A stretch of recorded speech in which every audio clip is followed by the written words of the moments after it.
அதை பகன்ற சப்தத்துக்கு 6 ஐஸ்வர்யங்கள் பரிபூர்ணமாக உடையவரே, அருகுணத்தவரே, பரிபூர்ணரே, சர்வேசா, ஏழை பங்காளரே, துன்பத்தில் தவிக்கும் தங்களை சரணடைந்த எங்களை காத்து அருள வேண்டும் அப்படின்னு ஒரு ஸ்லோகம். அடுத்தது இன்னொரு ஸ்லோகத்தில் சொல்கிறார், 3 ஸ்லோகத்தில் ஸ்துதிக்கிறார். இந்த பிரபஞ்சத்தின் தோற்றம், இருத்தல், ஒடுங்குதல், அதை படைத்து காத்து அழித்தல் ஆகிய 3இன் மூல காரணமாக விளங்கும் தாங்களே தான் இந்த பிரபஞ்ச ரூபியாகவும் இருக்கிறீர்கள். எல்லை காண இயலாதவர் ஆயினும் தங்கள் விருப்பம் போல் பலவாறாக சக்திகளையும் குணங்களையும் ஏற்கிறீர்கள். எல்லை காண இயலாத பகவான் அந்தந்த சக்திகளை ஏற்றுக்கொண்டு ராமராம், கிருஷ்ணா, வராகவன், நரசிம்மரம் பல ரூபங்களை ஏற்கிறாராம் பகவான். எல்லை காண இயலாதவராயினும் தங்கள் விருப்பம் போல் பலவாறான சக்திகளையும் குணங்களையும் ஏற்கிறீர்கள். ஆயினும் தங்களுடைய நடுவலற்ற இயற்கையான நிர்குண ஸ்வரூபத்திலேயே நிலையாக நிற்கிறீர்கள். பக்தர்களது இதய கமலத்தில் வீற்றிருக்கிறீர்கள். எப்பொழுதும் மேன்மேலும் வளர்ந்து பெருகி நிற்கும் பூரணமான தத்துவ ஞானத்தால்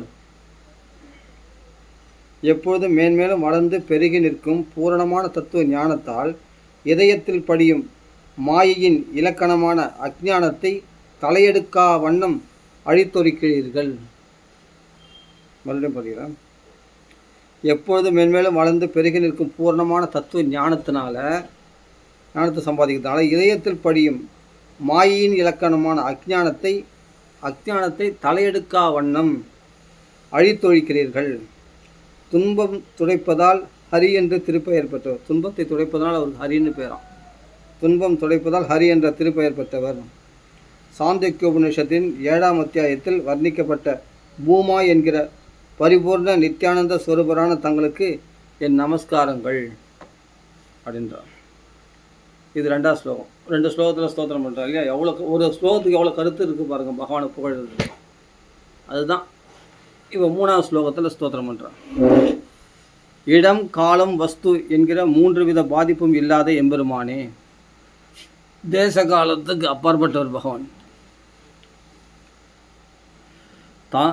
தாங்கள் மனம் மகிழ்ந்தால் அடியார்களுக்கு பிரம்மதேவரது ஆயுட்காலமான 2 பராப்த காலம் நீண்ட ஆயுளும் எவ்வித நோய் நொடியும் மற்ற வலிமை மிக்க விருப்பம் போல அழகான திவ்ய சரீரமும், அதாவது தாங்கள் எந்த பக்தரிடத்தில் தாங்கள் மனம் மகிழ்கிறீர்களோ அப்படிப்பட்ட தாங்கள் மனம் மகிழ்ந்தால் அடியார்களுக்கு என்ன கொடுக்குறாராம் பகவான்? பிரம்மதேவருடைய ஆயுட்காலமான 2 பராப்த கால நீண்ட ஆயுளும் கொடுக்க முடியும். எவ்வித நோய் நொடியும் மற்ற வலிமை மிக்க விருப்பம் போல் அழகான திவ்ய சரீரத்தையும் கொடுக்க முடியும். விரும்பிய பொருள்களையும் கொடுக்க முடியும். எல்லையற்ற செல்வத்தையும் கொடுக்க முடியும். விண்ணுலகம், மண்ணுலகம், பாதாளம் வரையிலான உலகங்களும், அஷ்டாங்க யோகத்தின் பயனான அஷ்டமா சித்திகளும், அனிமாதி சித்திகளும், அறம், பொருள், இன்பம் என்னும் 3 பேறுகளும், திரிபுடிகளை கடந்த ஒப்பற்ற பரபிரம்மத்தை பற்றிய உண்மை அறிவும் தானாக பெறலாகின்றன. எல்லாத்தையும் பகவான் இவ்வளவும் பகவானால் கொடுக்க முடியும். பகவான் ஆசீர்வாதம் இருந்தால் இத்தனையும் ஒரு பக்தன் பெற்றுவிட முடியுமா? அப்படி சொல்கிறார். அனிமாதி சித்திகளும், அறம், பொருள், இன்பம் என்னும் 3 பேறுகளும், திரிபுடிகளை கடந்த ஒப்பற்ற பரபிரம்மத்தை பற்றிய உண்மை அறிவும் தானாக பெறலாகின்றன. பகவான் சந்தோஷம் அடைந்தால் தன்னாலே இதெல்லாம் நம்மளுக்கு இந்த நன்மைகள்லாம் தேடி வருமா? இவ்வளோ நன்மைகளும் தானாக பெறலாகின்றன அப்படின்றார். அப்படி இருக்க என்னுடைய பிள்ளைகளுக்கு எதிரியாகி இருக்க அந்த அசுரர்கள் பகைவர்களை வெல்லுதல் போன்ற சிறிய சிறிய விருப்பங்கள் நிறைவேறுவது பற்றி கேட்கவா வேண்டும்? எதிரிகளை ஜெயிக்கிறதை பற்றி கேட்கவா வேண்டும்? என் பிள்ளைகள் சேமமாக இருக்கணும், அசுரர்கள் எங்கள் பிள்ளையினுடைய ஸ்தானத்தை விட்டு விலகணும், இந்திரனுக்கு அந்த சொர்க்கலோகம் மறுபடியும் கிடைக்கணும், இதுதான் அவள் பிரார்த்தனை. அப்போது ஒரு பகவான் பக்தனுக்கு சந்தோஷம் அடைந்தால் பிரம்மதேவருடைய ஆயுஷம் கொடுக்க முடியும், அஷ்டமா சித்திகளையும் அள்ளித்தர முடியும், சகல செல்வங்களையும் வாரி வழங்க முடியும். அப்படி இருக்கப்போ பாதாளம், பூலோகம், சொர்க்கலோகம், மோட்சம் முதலான எல்லாத்தையும் வழங்க முடியும் உங்களால். அப்படி இருக்கும்போது சாதாரண இந்த எதிரிகளை ஜெயிக்கிறது, இந்த அசுரர்களை ஜெயிக்கிறது தான் பெரிய விஷயம் அப்படின்ற பிரார்த்தனை பண்ணுறார். பகைவர்களை வெல்லுதல் போன்ற சிறிய சிறிய விருப்பங்கள் நிறைவேறுவது பற்றி கேட்கவா வேண்டும்? சுலபமாக நிறைவேறிடுமே அப்படின்றார். ஸ்ரீ சுகர் கூறுகிறார். இப்படி 3 ஸ்லோகங்களாக ஸ்தோத்திரம் பண்ணுறார் அதிதி தேவி பகவான். ஸ்ரீ சுகர் கூறுகிறார், பரதகுல மன்னனேன்னு யாருன்னா பரிசுத்தை பார்த்து சொல்கிறார். இவ்வாறு அதிதி தேவி துதித்து வேண்டவே அகில ஜீவராசிகளின் இதயத்திலும் வீற்றிருந்து அவற்றின் செயல்களை கண்காணித்து வரும் தாமரை கண்ணராகிய பகவான் இவ்வாறு கூறலானார். அதிதிக்கு பதில் சொல்கிறார் பகவான். சங்கு சக்கர கதாதாரியாக பிரத்யட்சமாய் பதில் சொல்கிறார். பகவான் கூறுகிறார், தேவர்களின் அன்னையே, நீ வெகு காலமாக எதை விரும்பி வேண்டுகிறாய் என்பதை நான் நன்கறிவேன். உன்னுடைய மைந்தர்களான தேவர்களது செல்வங்களையும் பதவிகளையும் அவர்களது பகைவர்களான அசுரர்கள் வலிவில் பறித்து கொண்டு விட்டனர் இல்லையா? மதம் கொண்ட வலிமைமிக்க அந்த அசுரர்களை உன் மக்கள் போரில் வென்று மகத்தான வெற்றியையும் செல்வத்தையும் திரும்ப பெற வேண்டும். அவருடன் நீ ஒரே இடத்தில் சேர்ந்து வாழ்ந்து பகவானை ஆராதிக்க வேண்டும். மேலும் உன் மக்களான இந்திரன் முதலிய தேவர்கள் பகைவர்களை கொன்று அசுரர்களது மனைவிமார்கள் கண்ணீரும் கம்பளியுமாக நிற்பதை காண நீ விரும்புகிறாய் இல்லையா? பட்டுன்னு வச்சிட்டார் பகவான். உன் பிள்ளைங்க சேமமாக இருக்கணும், அவனுடைய பிள்ளைகள்லாம் வதம் பண்ணப்பட்டு அவரோட மனைவியெல்லாம் கண்ணீரும் கம்பளியுமாக அழகை நீ பார்க்கணும். அதான ஆசை. எதிரிகள்லாம் அழகை பார்க்கணும், உன் மக்கள்லாம் சேமமாக இருக்கிறத பார்க்கணும். அதான ஆசை உனக்கு அப்படின்ட்டு பகவான் இங்கே ஸ்பஷ்டமாக சொல்கிறார் பாருங்க. மதம் கொண்ட வலிமைமிக்க அந்த அசுரர்களை உன் மக்கள் போரில் வென்று மகத்தான வெற்றியையும் செல்வத்தையும் திரும்ப பெற வேண்டும். அவருடன் நீ ஒரே இடத்தில் சேர்ந்து வாழ்ந்து, நம்ம பிள்ளைங்களோட நீ ஒரே இடத்துல சேர்ந்து வாழணும் ஆசைப்படுற சொர்க்கலோகத்தில்.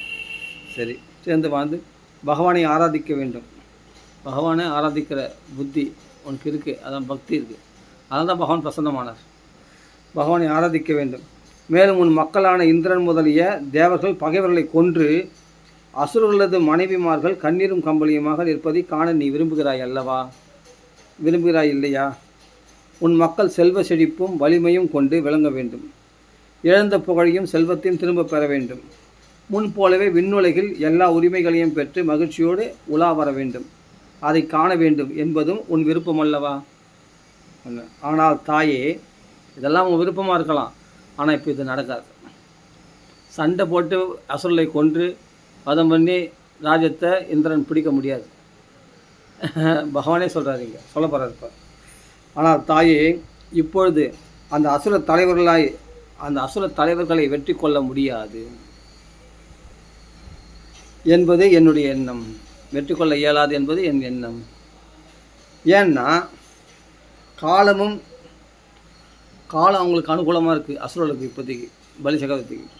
அதே சமயத்தில் பிராமணர்களாகிய சுக்கராச்சாரியர் முதலானவர்களும் அனுகூலமாக இருக்காங்க. அவங்களுடைய ஆசி இருக்குது. அதனால் காலமும் அந்தரனது ஆசியும் அவர்களுக்கு அனுகூலமாக இருந்து அவர்களை காத்து நிற்கின்றன. ஆகவே இப்பொழுது அவர்களோடு போரிட்டால் வெற்றி பெற இயலாது. போரால் அவர்களை நான் வெற்றி கொள்ள முடியாது. பகவானே சொல்கிறான், நானே வெற்றி கொள்ள முடியாதுன்றான். இந்திராதி தேவர்கள் ஆயுஷம் போனால் கூட வெற்றி கொள்ள முடியாது. பலத்தால் வெற்றி கொள்ள முடியாது. ஆகவே வேண்டுதலால் காரியத்தை சாதித்து கொள்ளலாம். வேண்டுதல்னால் யாசகம் கேட்டவன்னா காரியத்தை சாதிக்கல, பிச்சை கேட்டவன்னா வாங்கி தரேன் அந்த சொற்களத்தை. இதுதான் சண்டை போட்டு அவங்கள வாங்கி தர முடியாது என்னால் அப்படின்ட்டு பகவானே ஸ்பஷ்டமாக ஒத்துண்டான். அம்மா அதிதியே, நீ செய்த இந்த பயோவிரதத்தால் நான் மிகவும் மகிழ்ச்சி கொண்டேன். ஆனால் நீ விரதம் வந்திருக்க, நம்ம பக்தி பண்ணியிருக்க, அதுக்கான பலனை நான் கொடுத்தே ஆகணும். இப்போ அனுகூலமான காலம் இல்லை தான். அனுகூலமான காலம் இல்லைன்னா காலத்துக்கு அப்பாற்பட்ட பகவானுக்கு எது அனுகூலம் இல்லை. ஆனால் பகவான் காலத்தை உத்தேசித்து சொல்கிறான். இந்திராதி தேவரெல்லாம் போய் சண்டை போட்டு ஜெயிச்சு வாங்கி கொள்ள முடியாது. ஆனால் நீ பண்ண பக்திக்கு நான் பலன் கொடுத்தாகணும்.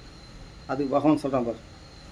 ஆமாம் அதிதியே, நீ செய்த இந்த பயோவிரதத்தால் நான் மிகவும் மகிழ்ச்சி கொண்டேன். இது பற்றி நான் வேறு ஏதாவது ஒரு உபாயத்தை யோசிக்கிறேன், உன் பிள்ளைகள் சேமமாக வாழ வைக்கிறதுக்கு. என்னை குறித்து நீ செய்த விரதம் ஒரு காலம் வீணாகக்கூடாது. நீ மேற்கொண்ட சிரத்தைக்கும் நம்பிக்கைக்கும் ஈடுபாட்டிற்கும் ஏற்ற பயன் நிச்சயம் கிடைக்கும். நீ மேற்கொண்ட சிரத்தைக்கும் ஈடுபாட்டிற்கும் ஏற்ற பயன் நிச்சயம் கிடைக்கும். நீ உன் புதல்வர்களை காப்பாற்றவே முறை தவறாத பயோவிரதம் நீ எதுக்காக கேட்ட? உன் பிள்ளைகளை காப்பாற்ற நியாயமான கோரிக்கை தானே. தன் பிள்ளைகளை ஒரு தாய் காப்பாற்றணும்னு நினைக்கிறது நியாயமான கோரிக்கை. இன்னொருத்தன் பிள்ளை அழியணும்னு நினைக்கிறப்ப திதி தேவி இந்திரனை கொள்ள ஒரு புத்திரவன் பேர்த்தவன், அதுதான் தப்பு. ஆனால் இவள் தன் பிள்ளைகளை காப்பாற்ற நினச்சி அதிதி தேவி நியாயமான. அதனால தான் 12 நாட்கள் மட்டும் போதும் அப்படின்ட்டு பயோவிரதத்தை விதிச்சிட்டார். ஆனால் பும்சவன விரதம் அதே திதி தேவி இதே இந்திரனை கொல்லக்கூடிய புத்திரம் வேணுன்றதுக்காக ஒரு வருஷம் முழுதும் அனுஷ்டித்தாலாம் பும்சவன விரதம். அதனால தான் அந்த விரதத்தை பகவான் முழுமையாகாதபடி அந்த விரதத்தில் அசுத்தம் ஏற்பட்டது அவளுக்கு. அந்த சமயம் பார்த்து அந்த விரதம் பூர்த்தியாகாதபடி அவள் பிள்ளைகளை இந்திரன் வெட்டிட்டான். ஆனால் பிள்ளைகள் உயிரோடு இருந்தாங்க பகவான் அனுகிரகத்தினால. ஆனால் இந்திரனும் கொல்லப்படலை. ஏன்னா விரதம் சரியாக பூர்த்தி பண்ணல, அசுத்தமாக இருந்தா இல்லையா, அதனால் இந்திரன் கொல்லப்படலை. அவளுடைய கோரிக்கை நிறைவேறலை. என்ன கோரிக்கை? இந்திரன் கொல்லப்படலை. ஆனால் அது நடக்கலனாலும் அவன் பிள்ளைகள் எல்லாம் நல்லபடியாக அவர்கள் பிள்ளைகளும் மறிக்கலை, அவர்கள் உயிரோடு இருந்தார்கள். அது பகவான் வாசுதேவ அனுகம்பிதம், பகவானுடைய அனுகிரகத்தினால. ஏன்னா பும்சவன விரதம் பகவான் நோக்கி விரதம் இருந்தால் இல்லையா, அதனுடைய பலன் கொடுக்காம போகாது. ஆனால் கெட்டதை கேட்டால் பகவான் கொடுக்க மாட்டான், நல்லது கேட்டால் கொடுப்பான். அந்த நல்லதாக பண்ணிட்டான். அதை இந்திரனையை சமாதானப்படுத்தி இந்திரன் மன்னிப்பு கேட்கும்படி செய்து, அதே சமயத்தில் பிள்ளைகளும் பார்த்தா மறிக்காதபடி அவர்களும் உயிர் பழிக்கும்படி செய்து, அப்போ இந்திரன் தன் சகோதரர்களாக வாதஸ்கந்தர்களாக சகோதரர்களாக ஆகிட்டான். பகவானை வழிபட்டால் அப்படி தான் கிடைக்கும். நீ கெட்டது கேட்டால் கூட திதி தேவி கெட்டது கொடுக்க மாட்டான், இந்திரனை அழிக்க மாட்டான் பகவான். ஆனால் அவளுக்கு பிள்ளைகளும் மறிக்காதபடி சேர்த்து வச்சிட்டான் இந்திரனோட சகோதரர்களாக. இப்படி பண்ணிட்டான். அதி தேவி மன சாந்தி அடைஞ்சிச்சு. இந்திரனை மன்னிச்சிட்டான். தன் பிள்ளைகளை வெட்டினா கூட இந்திரனை மன்னிச்சிட்டான். ஏன்னா என் பிள்ளைகள் மறிக்கலையே அப்படின்னு. இதுதான் பகவானை வழிபடுறதுனுடைய ஒரு பெரிய பலன். என்னன்னா உன் மனசில் சாந்தி ஏற்படும், உன் துவேஷம்லாம் போயிடும், பிறரை வதம் பண்ணுறதுக்கான அந்த புத்தி போயிடும். சரி, பிறகு அந்த பழி உணர்ச்சி போயிடும். ஆனால் இங்கே திதி தேவி அப்படி பிரார்த்தனை பண்ணி பும்சவன விரதம் இருந்தான். இங்கே அதிதி தேவி பயோ விரதம் இருந்தான். 12 நாட்கள் தான். எதுக்காக? தன் பிள்ளை நியாயமான விஷயத்தை கேட்குறாங்க. எந்த அம்மாவும் தன் பிள்ளை விஷயத்தில் கில்லாடிங்களாக இருப்பாங்க, தன் பிள்ளையை காப்பாற்றுற விஷயத்தில். அதை தான் இவன் கேட்குறா. அதனால் பகவான் அனுகூலமாக்கிட்டு சரி ஓகே, ஆனால் வேறு விதத்தில் நான் சாதிச்சு கொடுக்குறேன்றார் பகவான். அப்போட சண்டை போட்டு கிடையாது அப்படின்றார். நீ உன் புதர்களை காப்பாற்றவே முறை தவறாது வயோவிரதத்தால், முறை தவறாமல் வயோவிரதத்தால் என்னை பூஜித்து துதித்தாய். என்னை பூஜை பண்ண மட்டும் இல்லை, என்னை ஸ்தோத்திரம் பண்ண. அந்த ஸ்தோத்திரத்துக்கு ஒரு பலன் உண்டு. 3 ஸ்லோகங்களை ஸ்தோத்திரம் பண்ண, அந்த ஸ்தோத்திரத்துக்கு ஒரு பலன் உண்டு. பூஜித்தாய். ஆகவே நான் என் ஒரு அம்சத்தோடு கஷ்யபரது வீரியத்தில் பரவி தங்களுக்கு அந்த வீரியத்தின் மூலமாக அவர் மூலமாக உன் மூலமாக கஷ்யபர வீரியத்தில் பரவி தங்களுக்கு மகனாக பிறந்து உங்கள் மக்களை நான் காப்பேனாக, உங்களுடைய பிள்ளைகளாக இந்திராதி தேவர்களை நான் காப்பாற்றுவேன் அப்படின்னு சொல்கிறார் பகவான். மங்களமானவளே, நீ உனது கணவரான கஷ்யபரிடம் நான் இந்த திருமேனியோடு விளங்குவதாக, உன் கணவனையே விஷ்ணுவாக என்னை இப்போ பார்க்குறல இதே ரூபத்தில் உன் கணவனை தியானிப்பாயாக, கணவனையே கண்கண்ட தெய்வமாக, கணவனையே விஷ்ணுவாக தியானிக்கணும் அப்படின்னு சொல்லி கொடுக்குறார் பகவான். நீ உனது கணவரான கஷ்யபரிடம் நான் இந்த திருமேனியோடு விளங்குவதாக மனதில் பாவனை செய்து கொண்டு குற்றமற்ற அவருக்கு எனக்கே பணிவிட செய்கிற மாதிரி, விஷ்ணுவுக்கே பகவானுக்கே பணிவிட செய்கிற மாதிரி கணவனுக்கு பணிவிட செய்யணும் நீ அப்படின்னு சொல்கிறார். குற்றமற்ற அவருக்கு பணிவிடை செய்து வா. அப்படி யார் பதிவிரதா தர்மத்தை அனுஷ்டிங்களோ அங்கே பகவான் அவங்களுக்கு பிள்ளையாக பண்ணணும்னு ஆசைப்படும். தேவகூதி எப்படி பதிவிரதா தர்மத்தை அனுஷ்டித்த கர்த்தம் இருக்குது, அதனால தான் கபிலவாசுதேவராக அவதரிச்சார். அதுபோல் பதிவிரத்தில் பாட்டால் பகவான் பிள்ளையாக பண்ணணும்னு ஆசைப்படுவார். கௌசல்யக்கு ராமராக பிறந்த மாதிரி, அதுபோல் வசுதேவருக்கு தேவிக்கு கிருஷ்ணராக அவதரித்த மாதிரி. அதனால் தாயே, இது மாதிரி இப்போ பார்க்குற இந்த ரூபத்தில் சங்க சக்கரத்தாரே பார்க்குறது, இந்த ரூபத்தோட தியானம் பண்ணி இந்த ரூபந்தான் கஷ்யபர வடிவத்தில் இருக்கிற அப்படின்னு நினச்சி அவர்களுக்கு நீ பணிவிட பண்ணன்னு சொன்னால் உனக்கு நானே மகனாக பிறப்பேன் அப்படின்ட்டு பகவான் சொல்கிறார். தாயே, யார் கேட்டாலும், இப்போ நான் தரிசனம் கொடுத்தது, யார் கேட்டாலும் தயவு செய்து தாங்கள் என்னை தரிசனம் செய்தது பற்றி சொல்ல வேண்டாம்.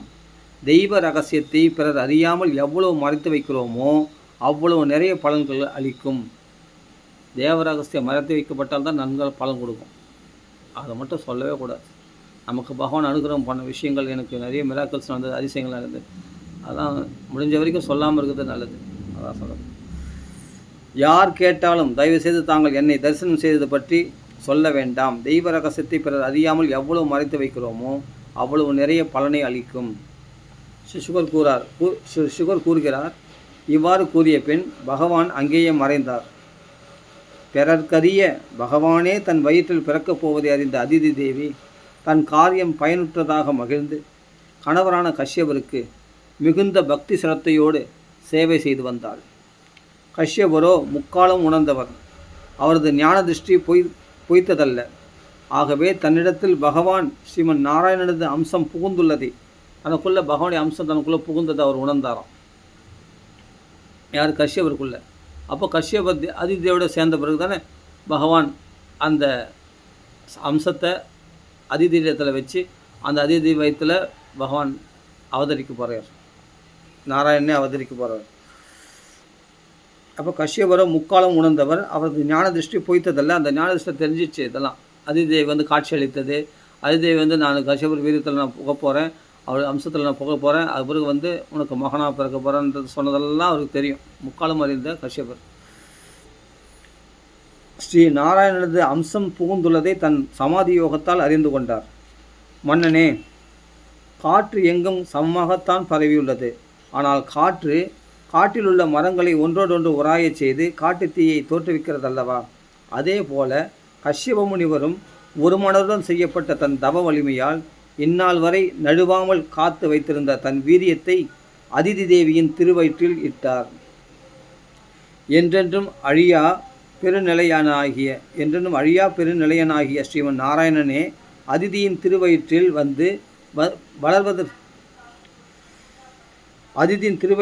வளர்வதை அறிந்த பிரம்மதேவர் பிறர் அறியாமல் இரகசியமாக உள்ள திருநாமங்களை கொண்டு அவரை துதிக்கலானார். பிரம்மதேவர் ஸ்தோத்திரம் பண்ண கர்ப்பத்தில் இருக்கிற குழந்தைய அதிதி கர்ப்பவதியாக இருக்கிறான்னு தெரிஞ்சோடனே அந்த கர்ப்பத்தில் இருக்கிற பகவானை பிரம்மதேவர் ரகசியமாக ஸ்தோத்திரம் பண்ணுறாராம். பிரம்மதேவர் துதிக்கிறார். மொத்த புகழ்ச்சிக்கும் கொள்கலனான எம்பிரானே, எல்லையற்ற சக்தி படைத்தவரே, தங்களுக்கு வணக்கங்கள்.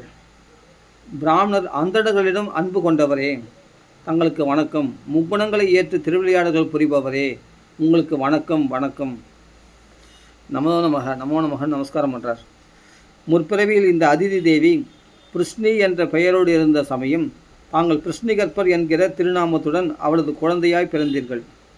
வேதங்களை தம்முள் கொண்டவரும், வேதங்களே பகவானது மூச்சுக்காற்று என்று வேதமே கூறுகிறது. அல்லது வேதங்களில் கூறப்படுபவரும், இந்த வேதங்களால் சொல்லப்படுபவர் பகவான். வேதத்துடைய முடிவான் பரம்பொருள்னு சொல்கிறது யாருன்னா நாராயணன் தான். வேதங்களில் கூறப்படுபவரும் இந்த பிரபஞ்சத்தை படைத்தவரும் தாங்களே. தங்களை பன்முறை வணங்குகிறேன். யார் சொல்கிறதெல்லாம்? பிரம்மதேவ ஸ்தோத்திரம் பண்ணுறார். அதிதி கர்ப்பத்தில் இருக்கிற பகவானை ரகசியமான தங்களை பன்முறை வணங்குகிறேன். உலகங்களும் தங்களது தொப்புளில் நிலை கொண்டுள்ளன. உலகங்களையும் கடந்து மேலே விளங்கும் ஸ்ரீ வைகுண்டத்தில் விளங்குபவரும், சகல ஜீவராசிகளுக்கு உள்ளும் அந்தர்யாமியாக விளங்குபவரும், எங்கும் நீக்கமர நிறைந்துள்ளவருமான ஸ்ரீ விஷ்ணுவான தங்களுக்கு என் வணக்கங்கள். சம்ஸ்கிருத நமஸ்காரம் சொல்லுவாங்க, இதில் வணக்கங்கள் சொல்கிறோம். இறைவா, இந்த பிரபஞ்சத்தின் முதலும் முடிவும் நடுவும் தாங்களே. ஆகவே வேதங்கள் தங்களை எல்லையற்ற சக்தி படைத்த புருஷனாக வர்ணிக்கின்றன. எம்பெருமானே, ஆழமான நதியின் வெள்ளம் தன்னுள் விழுந்த துரும்பையும் தன்னோடு இழுத்து செல்வது போல காலுரூபியான தாங்கள் இந்த பிரபஞ்சத்தையே இழுத்து சென்று ஆட்டி படைக்கிறீர்கள்.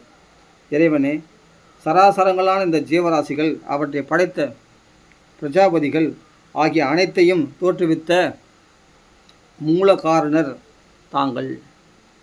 நீரில் மூழ்கி தவிப்பவனுக்கு படகு போல, நீரில் மூழ்கி தவிப்பவனுக்கு படகு, அதை தோணி போல, படகு போல, தோணினா படகு போல. விண்ணுலகத்திலிருந்து நழுவி தவிக்கும் தேவர்களுக்கு தாங்கள் ஒருவரே சிறந்த அடைக்கலம். விண்ணுலகத்திலிருந்து நழுவி விழுந்துட்டாங்க, ஏன்னா பலி சக்கரவர்த்தியால் துரத்தப்பட்டு வந்துட்டாங்க, அவர்களுக்கு நீங்கள் தான் சரியான அடைக்கலம். தாங்கள் ஒருவரே சிறந்த அடைக்கலம் என்று பிரம்மதேவ ஸ்தோத்திரம் பண்ணுறார். அடுத்தது 18வது அத்தியாயம். பகவான் ஸ்ரீ வாமனமூர்த்தியாக திருவாவதாரம் செய்து மகாபலியின் வேள்விச்சாலைக்கு செல்லுதல். ஸ்ரீ சுகர் கூறுகிறார், தர்ஷித்தே, இவ்வாறு பகவானது பேராற்றலையும் திருவிளையாடல்களையும் பிரம்மதேவர் துதிக்கவே பிறப்பு இறப்பில்லாத பகவான் அதிதி தேவியிடம் 4 திருக்கரங்களோடு அவதாரம் செய்தார். அத்திருக்கரங்களிலேயே சங்கம், சக்கரம், கதை, தாமரை மலர் இருந்தன. தாமரை மலர் போன்ற அகன்ற அழகிய திருக்கண்கள், கண்கள் எப்படி இருந்துதான்? தாமரை மலர் போன்ற அகன்ற அழகிய திருக்கண்களாம். அப்படி அறையிலே மஞ்சள் பட்டாடையாம். குழந்தையாக பிறக்கும்போதே பகவான் விஷ்ணுவாக அவதரிக்கிறார். சங்க சக்கர கதாதாரியார். கிருஷ்ண அவதாரமும் அப்படி தான், ராம அவதாரத்தில், இது வாமன அவதாரத்துலேயும் அப்படி தான் 4 கைகளோடு அவதரிக்கிறார். தாமரை மலர் போன்ற அகன்ற அழகிய திருக்கண்கள், அறையிலே மஞ்சள் பட்டாடை, நீலமேக சியாமலன், கோமலன், மகர குண்டலங்களின் பேரொளியால் தாமரை மலர் போன்ற திருமுகம் மேலும் ஒளி வீசுகிறது. தாமரை மலர் போன்ற திருமுகம் மேலும் ஒளி வீசுகிறது. திருமார்பில் ஸ்ரீவத்சம் என்னும் மரு, கைகளில் பொன் வளையங்கள், தோள்களில் தோல் வளையங்கள், தலையிலே ரத்ன கிரீடம், இடுப்பிலே தங்க ஒட்டியானம், திருப்பாதங்களில் அழகிய கொலுசுகள், கழுத்திலே தன் ஒத்த அழகு படைத்த வனமாலை, அதில் மொய்க்கும் கருவண்டுகளின் இனிய ரீங்காரம், மேலும் கழுத்தில் கௌஸ்துபமணியும் அழகான ஒளி வீசுகிறது. இவ்வாறு பகவானது திருமேனி ஒளியால் கஷ்யப பிரஜாபதியின் திருமாளிகையில் படர்ந்திருந்த இருள் போன இருள் போன இடம் தெரியவில்லை. அப்படி இவருடைய பிரகாசத்தினால் அந்த இருளே போயிடுத்தான். பகவான் அவதாரம் செய்தபோது 8 திசைகளும் தெளிந்திருந்தன. நதிகள், தடாகங்கள் முதலிய நீர்நிலைகள் ஸ்படிகம் போல ஸ்படிகம் எப்படி இருக்கும், டிரான்ஸ்பரண்ட்டாக, அது மாதிரி இருந்துதான். தண்ணீர்லாம் நீர்நிலைகள்லாம் தெளிவாக இருந்ததுதான், கண்ணாடி மாதிரி இருந்ததுதான். நதிகள், தடாகங்கள் முதலிய நீர்நிலைகள் ஸ்படிகம் போல் தெளிந்து விளங்கின. மக்கள் மனம் மகிழ்ச்சியில் பொங்கியது. 6 பருவங்களும் ஒரே சமயத்தில் தங்கள் தங்கள் பருவ காலங்களுக்கு ஏற்ற தளிர், பூ, பழங்களுடன் விளங்கின. விண்ணுலகம், அதாவது சீத்தாப்பழம் காலத்தில் சீத்தாப்பழம் பழுக்கும், மாம்பழம் காலத்தில் மாம்பழ சீசன் தான் மாம்பழம் பழுக்கும். ஆனால் பகவான் அவதார காலத்தில் எல்லா சீசனில் இருக்கக்கூடிய புஷ்பங்களும் பழங்களும் எல்லாம் அப்படியே பழுத்து தான், பூத்து தான், காய்ச்சி தான், எல்லாம் செழிப்பாந்து தான். ஒரே டைமில் பகவான் அவதார காலத்தில் இந்த அதிசயங்கள் நடந்து தான். 6 பருவ, அதாவது 12 மாதங்களில் எந்தெந்த சீசனில், இப்போ டிசம்பர் மாதம் தான் டிசம்பர் பூ பூக்கும், மற்ற மாதத்தில் போகாது.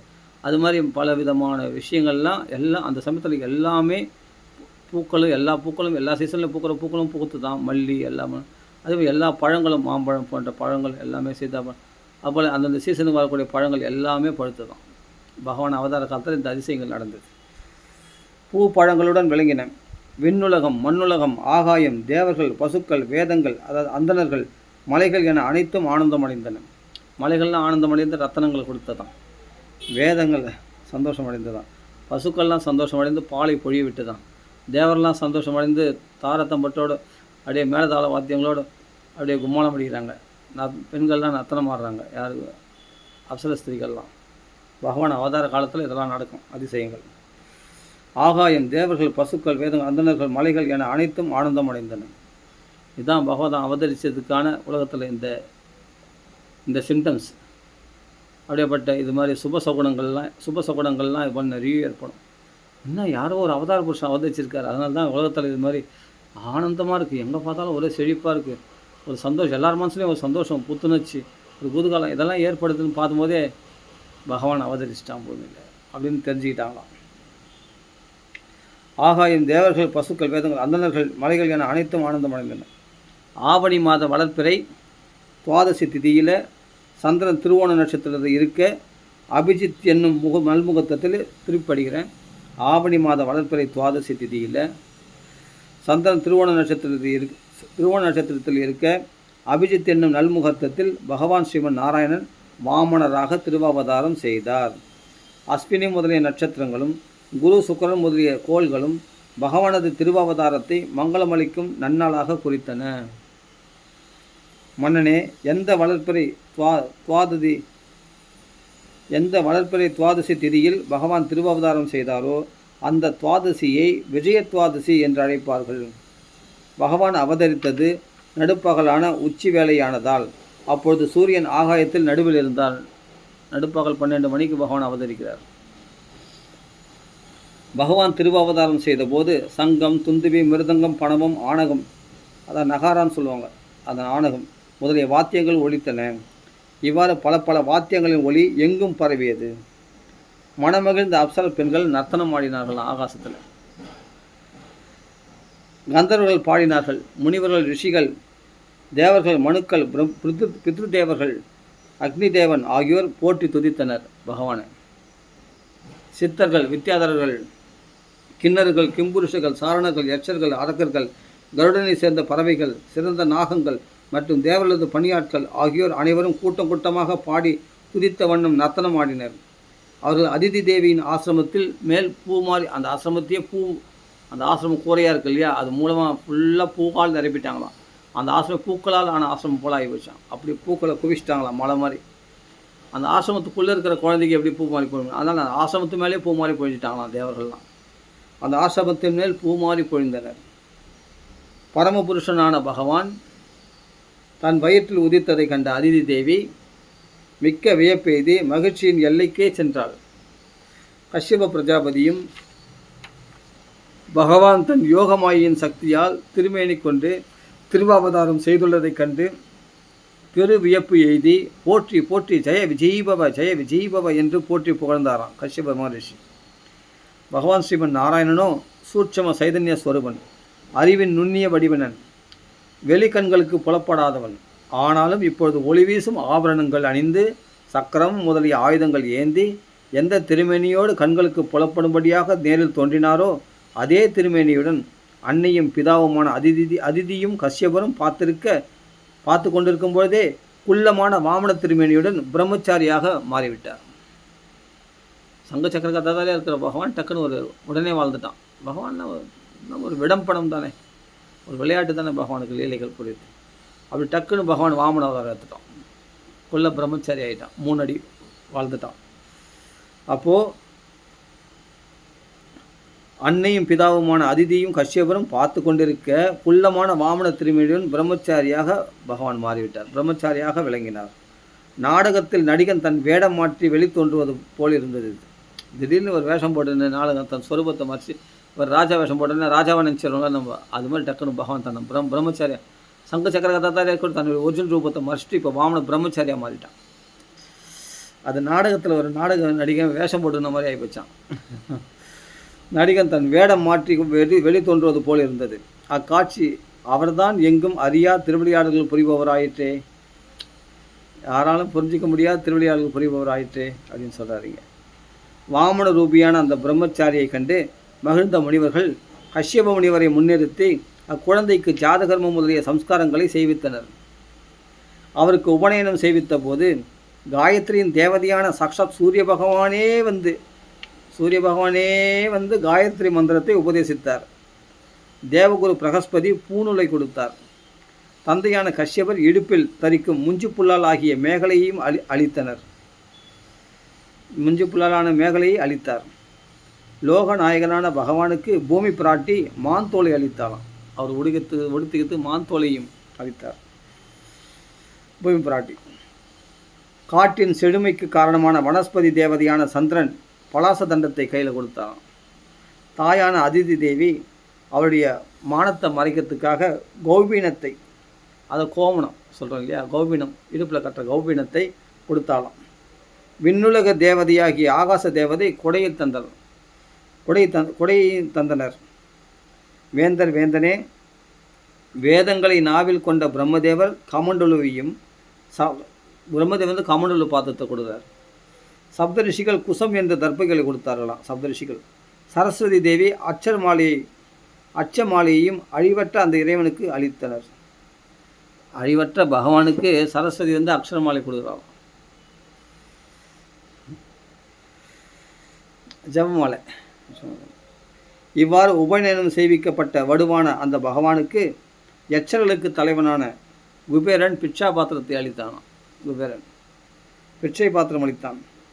கற்பு கனலும் லோக மாதாவும் சாக்ஷாத் பகவதியுமான அன்னபூரணேஸ்வரி உமாதேவியார் பிச்சை வழங்கினார்.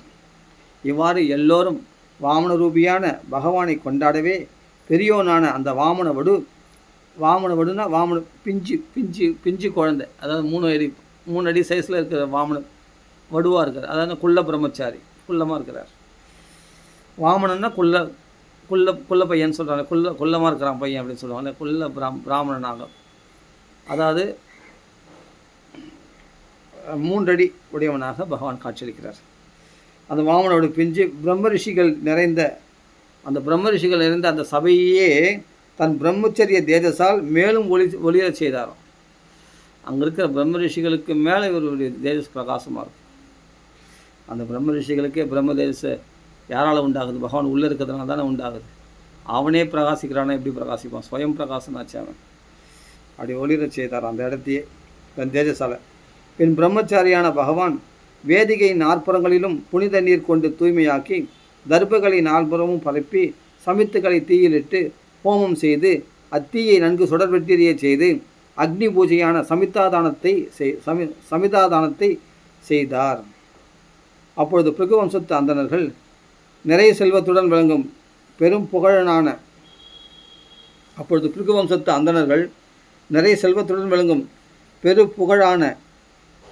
பெரும் புகழனான பலி சக்கரவர்த்திக்கு பல அஸ்வமேத யாகங்கள் செய்து வைப்பதாக செவிமடுத்த பகவான், நிறைய செல்வத்தோடு விளங்கும் பெரும் புகழ் படைத்தவனான பலி சக்கரவர்த்திக்கு அஸ்வமேத யாகம் செய்து வைக்கிறார்கள் சுக்கராச்சார முதலான பிராமணர்கள் என்று கேள்விப்பட்ட பகவான் என்ன பண்ணுறாரு? அப்போ கேள்விப்பட்ட பகவான் அங்கு செல்ல மனம் கொண்டார். அனைத்து சக்திகளையும் ஒருங்கே கொண்ட பகவான் அவ்வாறு செல்லும்போது அவரது ஒவ்வொரு திருவடி வைப்பிலும் பூமியானது பாரம் தாங்காமல் நெளிந்ததாம். பூமி கிடுகிடு நடுங்குச்சான். விஸ்வரூப பாரத்தோட பகவான் அந்த டடக்குன்னு அந்த பாதுகை அணிஞ்சுட்டு அப்படி போகும்போது அவர் வைக்கிற ஒவ்வொரு அடியும் அந்த பூமியை கிடுகிடு நடுங்குச்சான். அப்படி பூமியானது பாரம் தாங்காமல் நெளிந்தது. நர்மதை நதியின் வடக்கு கரையில் உள்ள பிருகுகச்சம் என்கிற உயர்ந்த கஷேத்திரத்தில் பிருகு வம்சத்து அந்தணர்கள் ரித்விக்குகளாக இருந்து பலி சக்கரவர்த்திக்கு சிறந்த வேள்வியை செய்து வைத்து கொண்டிருந்தார்கள். அப்பொழுது வாமனரான பகவான் அங்கு வர அது உதய சூரியன் ஆகாயத்திலிருந்து கீழே இறங்கி வேள்விச்சாலை அருகே வந்துவிட்டது போல் இருந்தது. மன்னனே, பரிசித்து சொல்கிறார் சுகாச்சாரியர், மன்னனே, அவ்வாறு அங்கு வந்த வாமனமூர்த்தியின் ஒளியில் அவ்வேள்விச்சாலையில் அமர்ந்துள்ள ரித்விக்குகள், எஜமானான பலி மற்றுமுள்ள அவையோர்கள் ஆகிய அனைவரது காந்தியும் தேஜஸ் அந்த ஒளியானது மங்கியது போல. பலி மற்றுமுள்ள அவையோர்கள் ஆகிய அனைவரது தேஜஸ் காந்தியும் மங்கியது போலானது. இவருடைய தேஜஸ்க்கு முன்னாடி அவங்க தேஜஸ்லாம் ஒன்றுமே இல்லாமல் போயிடுச்சான். இவர் வரும்போது மகா பிரகாசமாக இருக்கும் அந்த வேள்வி சாலையை. இவ்வேள்வியை காண விரும்பி ஒருவேளை சூரிய பகவானே நேரில் வருகிறாரோ, இவ்வளோ வெளிச்சமாக இருக்குது இந்த இடம் பார்த்தா அப்படின்னு, அல்லது அக்னி பகவானோ இறங்கி வரானோ, இல்லை ஒருவேளை சனத்குமாரன் தான் வருகிறாரோ என எண்ணி மயங்கினர். அக்னி பகவானுக்கும் சனத்குமாருக்கும் சூரிய பகவானும் தான் இவ்வளோ பிரகாசம் இருக்குமா. அவ்வளோ பிரகாசம். சனத்குமாரம் வந்தாலும் அவ்வளோ சூரியனே வந்த மாதிரி இருக்கும், அவ்வளோ பிரகாசமாக இருக்குமா. அது மாதிரி யார் வராங்கன்னு தெரியலையே, இந்த குள்ளமாக வராரே, அதனால் சனத்குமார் வரும், அதனால் சூரிய பகவானோ அக்னி பகவானோ இவ்வளோ பிரகாசமாக இருக்காரு அப்படின்ட்டு எல்லாம் தர்க்கம் பண்ணியிருக்காங்க. பிருகு மகரிஷியின் புதல்வரான சுக்கராச்சாரிய முதலியோர் தத்தம் சீடர்களுடன் இவ்வாறு கற்பனைகள் செய்து கொண்டிருந்த போது, அவங்களுக்குள்ளே கற்பனை தர்க்கம் பண்ணிட்டு இருக்கும்போது, வாமனமூர்த்தியான பகவான் கைகளில் குடை பலாசதண்டம் நீர் நிரம்பிய கமண்டொழு ஏந்தி அந்த அஸ்வமேத வேள்வி சாலையில் நுழைந்தார். இடுப்பில் முஞ்சு புல்லால் ஆகிய கயிறு சுற்றி மாந்தோலை பூணூல் போல் உபவீதமாக அணிந்து தலையிலே சடை மிளிர மாயால் பிரம்மச்சாரி வேடம் தரித்து வரும் வாமனமூர்த்தியான பகவான் ஸ்ரீ ஹரி வேள்விச்சாலைக்குள் வரவே அவரது காந்தியால் தங்கள் ஒளியிழந்த பிருகு வம்சத்து அந்தணர்களான ரித்விக்குகள் தங்கள் சீடர்கள் சூழ அக்னிகளுடன் வந்து நல்வரவு கூறி வரவேற்றனர். ஸ்வாகதம் தே நமஸ்துப்பியம். அப்போது எல்லாரும் எழுந்துங்கனாலாம். அக்னி குண்டத்திலிருந்து அக்னி பகவானே எழுந்து வந்துட்டாராம் இவரை உபசரிக்கிறதுக்கு. பகவானே வந்திருக்காருன்றதுக்காக அக்னிகளோடு எழுந்துருந்தாங்களாம் பிராமணர்கள்லாம். ஸ்ரீ ஹரி வேள்விச்சாலைகளுக்குள் வரவே அவரது காந்தியால் தங்கள் ஒளியிழந்த பிருகு வம்சத்து அந்தணர்களான ரித்விக்குகள் தங்கள் சீடர்கள் சூழ அக்னிகளுடன் வந்து நல்வரவு கூறி வரவேற்றனர். அவரது குள்ளமான உருவிற்கேற்றவாறு, அந்த வாமன ரூபத்திற்கேற்றவாறு அழகான அவயவங்களும் சிறிதாக இருந்தது. ஆனால் பார்க்க தெவிட்டாது மனம் கவர்வதாக இருப்பதை கண்டு மனமகிழ்ந்த எஜமானனான பலி சக்கரவர்த்தி அவர் அமர்வதற்கு ஒரு உயர்ந்த ஆசனத்தை அளித்தான். பின் அந்த மகாபலி பற்றற்ற யோகிகளும் கண்டு மனமகிழும் வாமன ரூபியான பகவானை நல்வரவு கூறி கொண்டாடி திருவடிகளை நன்னீர் கொண்டு தூய்மைப்படுத்தி முறைப்படி பூஜித்தான். அப்படி பாது தளம்பி அந்த சிரபக்ஷணம் பண்ணி அப்படி பூஜிக்கிறான் பகவானுக்கு. அதுக்கு பார்த்திங்கன்னா கொடுத்து பகவானது திருவடிகளை அலம்பிய அந்த ஸ்ரீபாத தீர்த்தம் அனைத்து மங்களங்களையும் ஒருங்கே நல்குவது. பாபத்தை போக்குவது, தாபத்தை போக்க வல்லது. தேவதேவனான கைலாசவாசியான சந்திரசூடனான பகவான் ஸ்ரீ பரமசிவனே மிகுந்த பக்தியோடு அந்த நீரை தலையில் சூடி கொண்டிருக்கிறார். பகவானுடைய விஷ்ணுபாத தீர்த்தத்தை கங்காதரனாக அந்த கங்கையை தலையில் தரிசிக்கிறார் விஷ்ணுபாத தீர்த்தத்தை. அப்படிங்கும்போது சிவபெருமானே தலையில் தாங்கக்கூடிய அந்த திருவடி தீர்த்தம் இன்று அந்த புண்ணிய நீர் தர்மத்தின் உண்மை அறிந்த பலிக்கு கிடைத்தது. அந்த பகவான் பல பாதத்தாளமான தீர்த்தம் தன் தலையில் தெளிச்சது. ஃபஸ்ட்டு பலி சக்கரவர்த்தி தான் பகவான் பாத தீர்த்தத்தை தலையில் சூடிக்கிறான். அதுக்கப்புறம் தான் சிவபெருமானுக்கே கிடைக்குது அந்த பாக்கியம். விஷ்ணு பாத தீர்த்தத்தை தலையில் தெரிகிறார் சிவபெருமான் பின்னாடி. அப்போ அப்போ முதல் யாருக்குன்னா பலி சக்கரவர்த்திக்கு தான் பகவான் பாத தீர்த்தத்தை சிரபக்ஷணம் பண்ணக்கூடிய பாக்கி கட்சி. பகவானது திருவடிகளை அலம்பிய அந்த ஸ்ரீபாத தீர்த்தம் அனைத்து மங்களங்களையும் ஒருங்கே நல்குவது, பாவத்தையும் தாபத்தையும் போக்க வல்லது. தேவதேவனான கைலாசவாசியான சந்திரசூடனான பகவான் ஸ்ரீ பரமசிவனே மிகுந்த பக்தியோடு அந்த நீரை தலையில் சூடி கொண்டிருக்கிறார். இன்று அந்த புண்ணிய நீர் தர்மத்தின் உண்மை அறிந்த பலிக்கு கிடைத்தது. அவன் மிகுந்த பக்தியோடு காதலாகி கசிந்து அந்த ஸ்ரீபாத தீர்த்தத்தை தன் தலையில் தெளித்து கொண்டான், சிரபக்ஷணம் பண்ணிட்டான். பலி சக்கரவர்த்தி கூறுகிறான், அந்தன சிறுவரே, வாமனரை பார்த்து, அந்தன சிறுவரே, உங்களுக்கு நல்வரவும் எனது வணக்கங்களும். உங்களுக்கு நாங்கள் என்ன செய்ய வேண்டும்? உங்களுக்கு நான் என்ன சேவை செய்ய வேண்டும்? அனைவரும் கொண்டாடும் தகைமையுடையவரே, பெருந்தவசிகளான பிரம்ம ரிஷிகளின் தவத்தின் பயனே திருவுருவம் கொண்டு என் எதிரில் வந்து நிற்கிறதோ என்று நினைக்கிறேன். பிரம்ம ரிஷியுடைய தபஸ்லாம் ஒன்றா சேர்ந்து ஒரு வடிவத்தோட அந்த பிரம்ம ரிஷிகளுடைய தபஸ் இருக்கு இல்லையா, அந்த தபம்லாம் ஒன்றா, பிரம்ம ரிஷியுடைய தபஸ்லாம் ஒன்று சேர்ந்து ஒரு வடிவத்தோடு இந்த வாமன ரூபத்தோடு வந்து நிற்கிறதோ அப்படின்ட்டு பலிசவர்த்தி கேட்குறான். பிரம்ம ரிஷிகள் தவத்தின் பயனே திருவுருவம் கொண்டு என் எதிரில் வந்து நிற்கிறதோ என நினைக்கிறேன். தாங்கள் இன்று என் திருமாளிகைக்கு வந்ததால் என் முன்னோர்கள் மனநிறைவு பெற்றனர். இன்றுதான் எங்கள் வம்சமே பரிசுத்தம் அடைந்தது. இந்த வேள்வியும் இன்றுதான் பிறர்க்கரிய பெரும் பயனை பெற்றது. இந்த வேள்வி இப்போ தான் பூர்த்தி அடைஞ்சது நல்லபடியாக, குறையில்லாமல். ஏன்னா நீங்கள் வந்திருக்கீங்களே அப்படின்னு பகவான்னு புரிஞ்சுன்னு பேசுகிறாரு பலி சக்கரவர்த்தி. ஒருவேளை பகவானாக இருக்குமா? மகான்களை பகவானை வணங்கணும். அதனால் அப்படி அதிதியாக இவ்வளோ பிரம்ம தேஜஸாக பிரகாசம்னா பகவானுடைய அம்சம் இவர்கள் இருக்குன்றதுக்காக அப்படி வழிபடுறான். அந்த பிராமணருக்கு அப்படி மரியாதை கொடுக்குறான் பலி சக்கரவர்த்தி. இன்னும் பகவானை தெரிஞ்சிக்கலாம் அவன். அப்படி அந்த பாகவத இடத்துல அவ்வளோ பக்தி பலி சக்கரவர்த்திக்கு, அந்த பிராமண பக்தி அப்படி பிரம்மண்யம். இன்று பிறர்க்கரிய பெரும் பயனை பெற்றது இந்த யாகமானது, இந்த வேள்வியானது. அந்தன சிறுவரே, இன்று தங்களுடைய மென்மையான சின்னஞ்சிறு திருவடிகளை கழுவியதால் என் பாவங்கள் நசிந்து நான் தூய்மையானேன். முறை தப்பாதி வேள்வி செய்வதாலும் வேள்வி தீவில் அவியுணவை அளிப்பதாலும் பெரும் பயனை இன்று நான் எளிதில் முறை தப்பாது வேள்வி செய்வதாலும் வேள்வி தீயில் அவியுணவை அளிப்பதாலும் பெரும் பயனை இன்று நான் எளிதில் பெற்றேன்.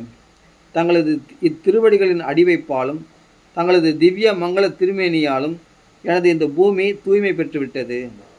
பிரம்மச்சாரி சிறுவரே, தாங்கள் என்னிடம் ஏதோ பெற விரும்பி வந்திருப்பதாக நினைக்கிறேன். எதை எதை பெற விரும்பி வந்திருக்கிறீர்களோ அவற்றை எல்லாம் கேட்டு பெற்றுக்கொள்ளுங்கள். பசுக்களா, பொன்னா, வாசம் செய்யும் வீடு வாசலா, அல்லது ருசியான உணவு வகைகளா, குடிப்பதற்கு இனிய பானங்களா, அல்லது அந்தனரே நீங்கள் பிரம்மச்சாரியாக ஒரு நல்ல பொண்ணை பார்த்து கல்யாணம் பண்ணி வைக்கவா அப்படின்னு கேட்குறாரு. நல்ல ஐயர் பொண்ணை பார்த்தா கல்யாணம் பண்ணி வைக்கவா, பிராமண பொண்ணை பார்த்து அப்படின்னு கேட்குறாரு. நீங்கள் பிரம்மச்சாரியாக இருப்பதால் ஒருவேளை மனம் செய்து கொள்ள நல்ல அந்தன சிறுமியா, அதான் நல்ல ஐயர் பொண்ணாக பார்த்து பிராமண பொண்ணாக பார்த்து கல்யாணம் பண்ணி வைக்கவா அப்படின்றார். பகவானுக்கு ஒரு கல்யாணம் பண்ணி வைக்கிறாராம். செழுமையுள்ள கிராமங்களா, குதிரைகள், யானைகள் அல்லது தேர்களா, எது வேண்டுமோ கேட்டு பெற்றுக்கொள்ளுங்கள். அவ்வளோ தாராள வதான்யன். அப்பா நீ இப்படி பேசுகிறியே, இதுக்கு தாண்டாப்பா உன் வீட்டு வாசலில் வந்து ஒரு கஞ்ச பிஸ்னாரி வீட்டு வாசலையே போய் நிற்பேன், ஒரு லோபி வீட்டு வாசலையே போய் நிற்பேன். இப்படிப்பட்ட தாராள மனம் படைத்தவனே எனக்கு தெரிஞ்சுதான்ப்பா உங்கள் வீட்டு வாசலில் நான் தேகின்னு வந்து நிற்கிறேன். என் சான் உடம்பு ஒரு சானாக குறிக்கின்றேன். பா மகாலட்சுமியால் கொடுக்க முடியாத விஷயத்தை இந்த மகாபலி சக்கரவர்த்தி கொடுப்பான்னு சொல்லிட்டு மகாவிஷ்ணுவானவர் மகாபலி சக்கரவர்த்தி கை மேலே இருக்க, மகாவிஷ்ணு கை கீழே இருக்க, இப்படி யாசகம் கேட்குறான் பகவான் வந்து கேட்க போகிறான். அதான் உங்களுக்கு என்ன வேணுமோ கேளுங்கன்ட்டு இந்த தாராளமாக சொல்கிறான் பலி சக்கரவர்த்தி. 19வது அத்தியாயம் மணி ஆயிடுச்சா, நேரம் படிக்கலாம். 19வது அத்தியாயம். பகவான் மகாபலியிடம் 3 அடி மண் வேண்டுதல். ஸ்ரீ சுகபிரம்ம ரிஷி கூறுகிறார், ஸ்ரீ சுகம ரிஷி கூறுகிறார், இவ்வாறு மகாபலி கூறிய வார்த்தைகள் இனிமையாகவும் அறம் பொதிந்தவைகள் தர்மம் நிறைந்தவைகளாகவும் அறம் பொதிந்தவைகளாகவும் இருந்ததால் அதை செவியுற்ற வாமன பகவான் மனமகிழ்ந்து பலியை புகழ்ந்து கொண்டாடி பேசலானார். பகவான் கூறுகிறார், மன்னனே, நீங்கள் இப்பொழுது கூறியவை அனைத்தும் தாங்கள் பிறந்த வம்சத்திற்கு ஏற்றவை, அறம் பொதிந்தவை, அதாவது தர்மத்துக்கு உட்பட்டதாக இருக்கிறது. நீங்கள் சொன்ன வார்த்தைகள் அறம் பொதிந்தவை, புகழை மேன்மேலும் பெருக்குவது, இவை அனைத்திற்கும் மேலாக இனிமையானது உங்களுடைய வார்த்தை. இம்மை மறுமை பயன்களை தரும் அறநெறி விஷயங்களில் பிருகுமுனிவரின் குமாரரான சுக்கராச்சாரியார் தங்களுக்கு ஆச்சாரியரும் குருவும், மேலும் தங்கள் அரசர் குலத்திற்கே பாட்டனரான பரம சாந்தமூர்த்தியான பிரகலாதனுடைய கட்டளைகளையும் மதித்து நடக்கிறீர்கள். அதனால தான்ப்பா நீ இப்படி பேசுகிற. குரு சுக்கராச்சாரியுடைய உபதேசத்தின்படி அவருடைய சிஷ்யன் எப்படி பேசுவ நீ? அதுவும் பிரகலாதனுடைய பேரன் எப்படி பேசுவ நீ? இப்படி தான் தாராள மனசோடு பேசுவேன், இப்படி தான் வரவேற்பேன். அதிதிகளுக்கு அப்படி தானே உபச்சாரம் பண்ணுவான், பிராமணர்கள் அப்படி தானே பூஜனம் பண்ணுவேன் நீ. ஏன்னா அவர்களால் சிக்ஷிக்கப்பட்டு சுக்கராச்சாரியால் போன்ற குருகுமார்கள் கிடைக்கணுமே, பிரகலாதம் போன்ற ஒரு பாட்னர் கிடைக்கணுமே. இப்படிப்பட்ட வம்சத்தில் வந்த நீ இப்படிப்பட்ட தரமான பேச்சு இப்படி அருமையாக வரவேற்கிறியப்பா, உன் வரவேற்பிலே நான் ரொம்ப மகிழ்ச்சி அடைஞ்சிட்டேன் அப்படின்ட்டு பகவான் சந்தோஷப்படுறார். தங்கள் ஆச்சாரியரும் குருவரும், மேலும் தங்கள் அசுரகுலத்திற்கே பாட்டனரான பரம சாந்தமூர்த்தியான பிரகலாதனுடைய கட்டளைகளையும் மதித்து நடக்கிறீர்கள். அப்போ நீங்கள் அந்த ஒழுக்கம் அவ்வளோ அழகாக பேசுகிறீங்க அப்படின்ட்டு புகழ்கிறார். ஏன்னா தானம் கொடுக்க போகிறான், தானம் கொடுக்குறவங்கள தானம் வாங்குறவங்க புகழணுமா, அதனால் புகழ்கிறார். இப்போ ஆனால் உண்மையை தான் புகழ்கிறார். அவன் அந்த குணங்கள், இதை விட சிறப்பான குணங்கள் உடையவன் தான் அவன். வாமனை சொல்கிற மாதிரி அந்த குணங்களுக்கு தகுதியானவன் தான் பலி சக்கரவர்த்தி. மகாத்மா அர்த்த நிவேதனேன்னு அப்படி மகாத்மா பலி சக்கரவர்த்தி. உங்கள் அசுரகுலத்திலே தானமளிக்க தயங்கியவனோ அல்லது பேராசை கொண்ட கருமியோ இதுவரை யாரும் பிறந்ததில்லை. மேலும் யாசித்து வந்த அந்தணர்களுக்கு தானம் அளிக்காதவனோ அல்லது தருவதாக வாக்களித்து பின் தானம் அளிக்காது பின்வாங்கியவனோ கூட பிறந்ததில்லை. யாருமே கிடையாது. இப்போ அசுரர்கள்னால் துஷ்டர்கள் நினைக்கிறோம், ஆனால் தானன்னு கேட்டால் உயிரே கொடுத்துருவாங்க. அப்படியேப்பட்ட தான வீரர்கள். விரோசனன் பரிசுத்த அப்பா உயிரே கொடுத்துட்டார். அதேமாதிரி இரண்யகசிபன், ஏன்னா யாசகன் கேட்டால் கொடுத்துருவாங்களாம். அப்படி தாராளமாக கொடுக்கக்கூடிய மனப்பான்மை படையவர்கள் அந்த அசுர குலத்திலே. இது மாதிரி நல்ல குணங்களும் இருக்குது அசுர குலத்தில். உங்கள் அசுர குலத்திலே தானமளிக்க தயங்கியவனோ அல்லது பேராசை கொண்ட கருமியோ இதுவரை யாரும் பிறந்ததில்லை.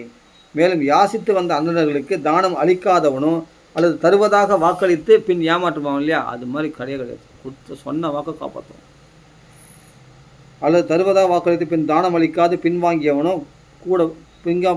கூட பிறந்ததில்லை யாருமே உங்கள் அசுர குலத்தில் அப்படின்னு சொல்கிறார். தானம் அளிக்க வேண்டிய காலத்தில் யாசகனது தீன குரலை கேட்டும் தானம் அளிக்காது, அல்லது போரில் பகைவனது அறைகோலை கேட்டும் முன்னின்று போரிடாது பயந்தோடியும் கோழைகள் உங்கள் வம்சத்திலே கிடையாது. போரில் பின்வாங்கணும் கிடையாது, தானம் கேட்டு உங்களிடத்தில் தானம் கேட்டு ஏமாந்தவனும் கிடையாது, உங்கள் வம்சத்திலே கிடையாது அப்படின்றார்.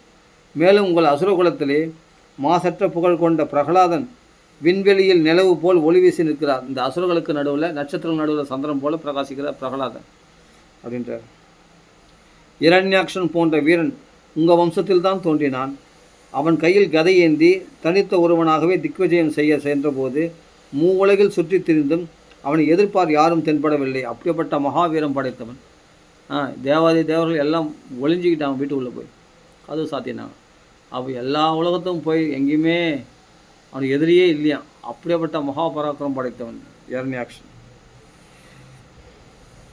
அவனை எதிர்ப்பார் யாரும் தென்படவில்லை. பகவான் ஸ்ரீ விஷ்ணு வராகமாக இந்த பூமியை ரசாதலத்திலிருந்து மேலே எடுத்து வரும்போது அவரை அவன் எதிர்க்கவே மிகுந்த சிரமத்திற்கு பின்னரே அவனை வென்றார். அவ்வளோ லேசம் கொள்ள முடியலையாம். ஏன்னா இந்த வாமனர் தானே இந்த வராக அவதாரம் எடுத்தவர். அதான் அவருக்கு தெரியும் அந்த கஷ்டம் நான், அந்த கஷ்டப்படுத்த அவர் தானே. வராக அவதாரம் எடுத்து இரண்யாக்ஷன் கொடுத்து எவ்வளோ கஷ்டப்பட்டாலும் அவருக்கு தெரியும். அதான் சொல்கிறார், ரொம்ப அந்த விஷ்ணு இப்போ தன்னை விஷ்ணுவை காமிச்சிக்காம பிரம்மச்சாரியாக காமிச்சிக்கிறாரு. ஆனால் வெளிச்சகத்தில் சொல்கிறாரு, அந்த விஷ்ணுவே வராக அவதாரம் எடுத்து அவர் அப்படி கஷ்டப்பட்டு தான் ஜெயிச்சார். சாதாரணமாக ஜெயிச்சிடல அந்த இரண்யாக்ஷனை விளையாட்டா, அவர் கஷ்டப்பட்டு தான் ஜெயிச்சார். அதனால தான் அந்த ஜெயிச்சா கூட தான் வெற்றி பெற்றதான் நினைக்கலையாம் வராகமூர்த்தி. சுலபமாக ஜெயிக்க முடியல, கஷ்டப்பட்டு தானே ஜெயிக்க முடியுது. கொஞ்சம் கரணம் தப்பான மரணம். அவன் கொஞ்சம் நான் கொஞ்சம் ஏமாந்துருந்தேன்னா என்ன அடிச்சுட்டு போனேன் அவன். அது எப்படியோ கொஞ்சம் கஷ்டப்பட்டு தான் நான் அவனை ஆஹா இனிமேல் விட்டால் நம்மளை கொண்டுடுவான்னு சொல்லிட்டு தான் அந்த கஷ்டப்பட்டு அந்த அவனை போராடி அப்புறமா கடைசியில் முடிவாக அவனை வதம் பண்ண முடியுது. இல்லைன்னா அவனை வதம் பண்ணி முடியாது. அதனால் வருத்தப்பட்டுனே போனாரான் வராகமூர்த்தி. இது ஒரு பெரிய வெற்றி இல்லை அப்படின்னு இரண்யாக்ஷனை கொண்டது.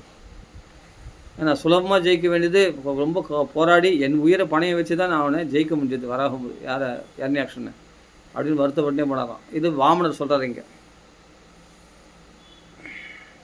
மிகுந்த சிரமத்திற்கு பின்னரே அவர் அவனை வென்றார். பின்னாளில் அவனது மனோ வலிமையும் உடல் வலிமையும் நினைத்து நினைத்து பார்த்த பகவான் தான் பெற்ற வெற்றியை ஒரு வெற்றியாகவே நினைக்கவில்லை. யார்? வராகமூர்த்தி. அவனுடைய மனோ வலிமைனா அவனை உடல் வலிமைனா எப்படி சண்டை போட்டான். தான் பெற்ற வெற்றி ஒரு வெற்றியா? அப்படிப்பட்ட யுத்த வீரனாச்சு அவன் அப்படின்னு அவனை தான் புகழ்ந்து பேசினாரான் வராகமூர்த்தி. யார்? இரண்யாக்ஷன். தான் பெற்ற வெற்றியை ஒரு வெற்றியாகவே நினைக்கவில்லை வராகமூர்த்தி. அதன் பின் ஒரு சமயம் தன் தம்பி கொல்லப்பட்டதை கேட்ட இரண்யகசிபு மிக்க சினம் கொண்டு தன் தம்பியை கொன்ற பகவான் ஸ்ரீ ஹரியை கொல்ல எண்ணி அவர் இருப்பிடமான ஸ்ரீ வைகுண்டத்திற்கு சென்றான். மாயில் வல்லவர் ஸ்ரீமன் நாராயணன். அத்துடன் காலம் இடமறிந்து செயல்படுபவர் வேறு. யார்? நாராயணன். ஆகவே இரண்யகசிபு கையில் சூளமேந்தி யமன் தோர்த்தின்னு வர மாதிரி நம்மளை தோர்த்தின்னு வரான். அதனால் இப்போ நம்ம கொல்றதுக்கான இப்போ சமயம் கிடையாது. அதனால் சூளமேந்தி யமதர்மராஜனை போல் தன்னை நோக்கி வருவதைக் கண்டு சற்றே சிந்திக்கலானார். உலகில் உள்ள ஜீவராசிகளை தொடர்ந்து யமதர்மராஜன் செல்வது போல் நான் போகும் இடமெங்கும் இவனும் நம்மை பின்தொடர்ந்து வருகிறான். இவனோ வெளியுலகியல் பொருட்களையே பார்த்திருப்பவன். ஆகவே இவனது உள்ளத்தில் நாம் நுழைந்து விட்டால் இவன் நம்மை காண முடியும். இவன் வெளியிலேயே நம்மளை தேடுறான். உள்ளே இருக்கக்கூடிய பகவானை போய் வெளியே தேடினா கிடைப்பானா? வைகுண்டத்திலே போய் தேட்டானா விஷ்ணு இல்லைன்ட்டானா. விஷ்ணு இல்லைன்ட்டு திரும்பி வந்துட்டானா வைகுண்டத்தில் போய். வைகுண்டத்திலே இல்லைன்னா அப்போ எங்கே இருப்பாருன்னா இவன் கண்ணுக்கு புலப்படலையா.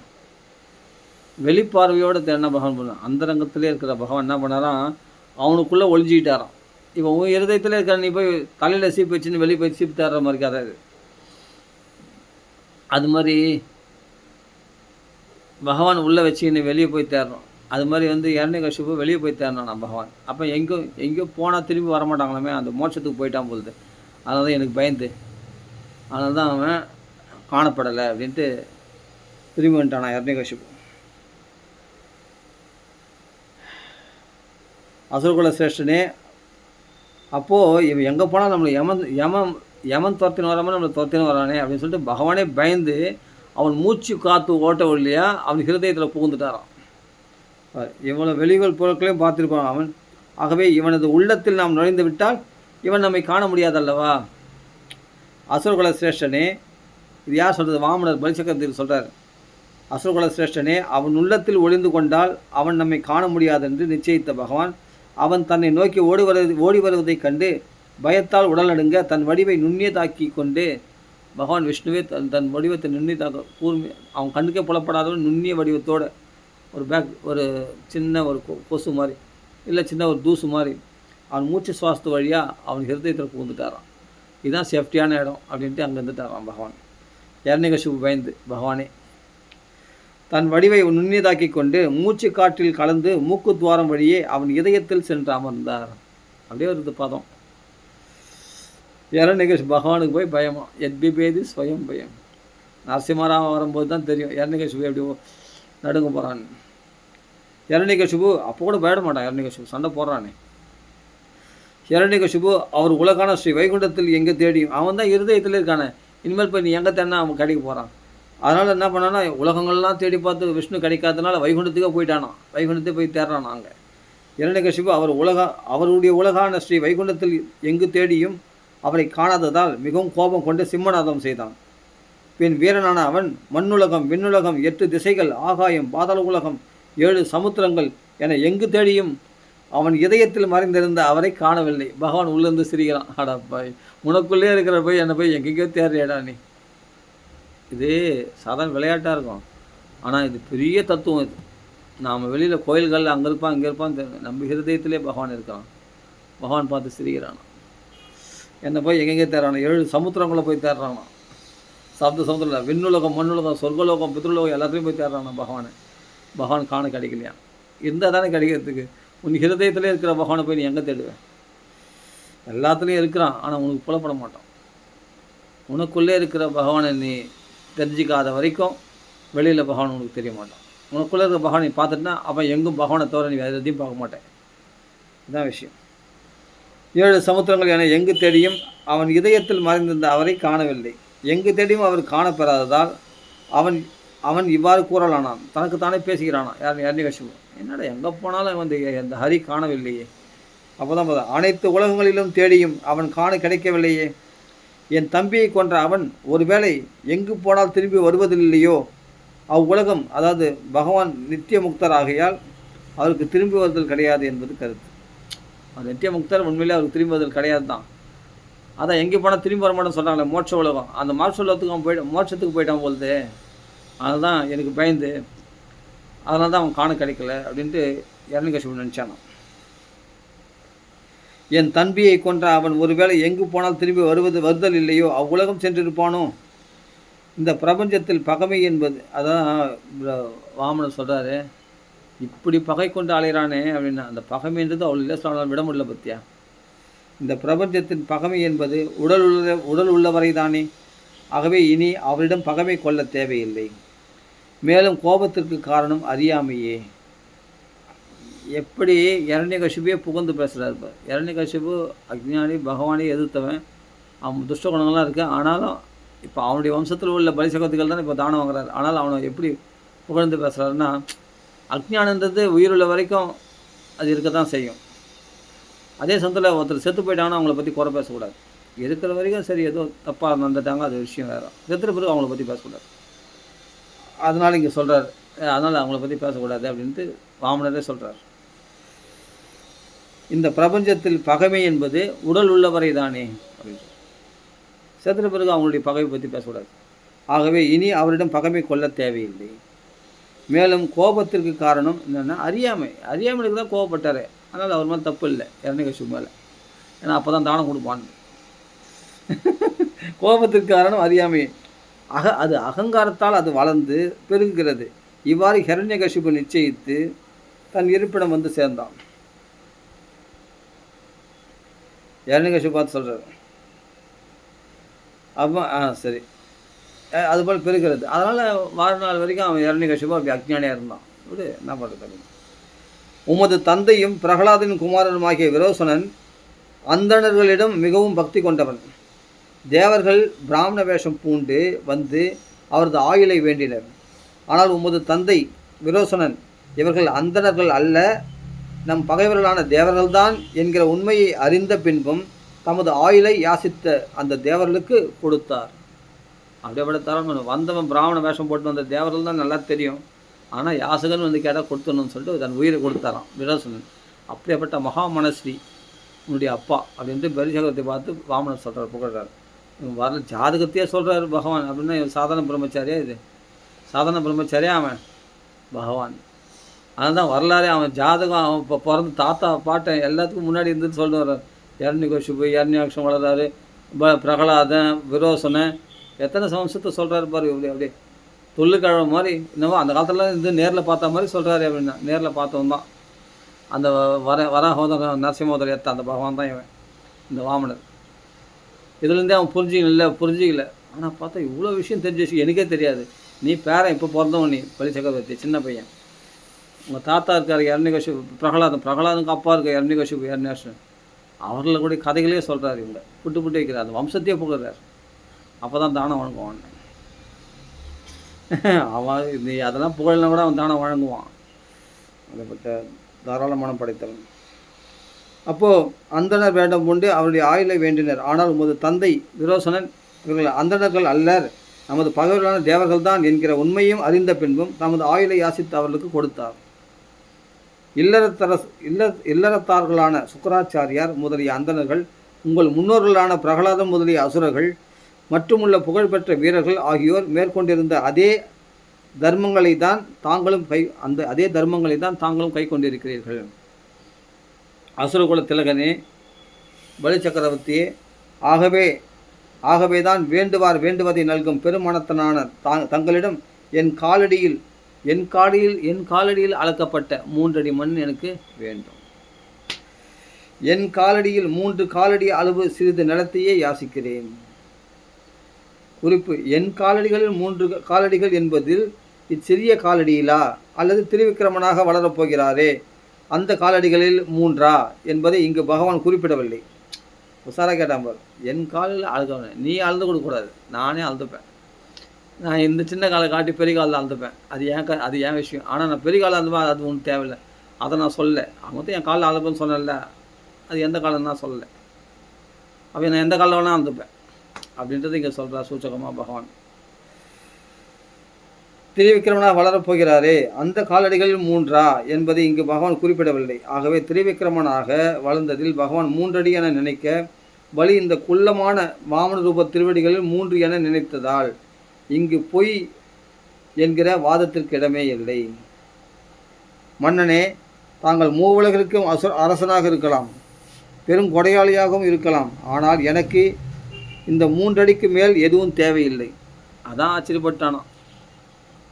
அம்மா, நீ உண்மையிலே பிராமணன் தானா? எந்த பிராமணனும் 3 அடி போதுன்ட்டு இது போல் கம்மியாக கேட்டது கிடையாது. போதும்னு சொல்கிற பிராமணனை பார்த்ததே கிடையாது அப்படின்றவன். ஆச்சரியமாக இருக்க, 3 அடி மண் போதுமா? போதும். ஆச்சரியப்பட்டானா. அதான் ஆச்சரியப்பட்டானா. எங்களை வர பிராமணர்லாம் தாராளமாக கேட்ட குத்தா நிறைய வாங்கி தான் போவாங்களே தவிர கம்மியாலாம் வாங்கி போக மாட்டான்.